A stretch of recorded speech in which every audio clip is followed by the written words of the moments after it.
some customers, this is very valuable information if they're one of many organizations that have been monitoring their carbon footprint as part of a larger sustainability plan. But at the same time, there's other customers out there that just simply won't care about it. So my advice is follow the lead of the customer. If they signal that there's interest there in the numbers, then certainly by all means emphasize the value in knowing what the number is now and in knowing how the actions that you'll propose can potentially impact that number in a positive way. If they don't care about it, then I'd say move on. Don't try to take it upon yourself to make it an issue for that particular customer. Really just follow their lead on it. And then finally, we want to bring it to a decision point by emphasizing the potential impact to the business.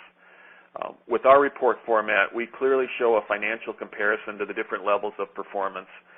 Again, in this example, showing that there's hundreds of thousands of dollars on the table that could certainly be addressed by some of the other services that you offer. Hopefully that's a powerful incentive to do something. And again, back to what I mentioned before, make it easy. What would be that very easy next first step that they could do something and start the process of working towards improving the level of performance for their buildings. So this brings us really to kind of where we're headed with the next steps. The next steps in the process. What are these do-somethings that you could put in front of a customer?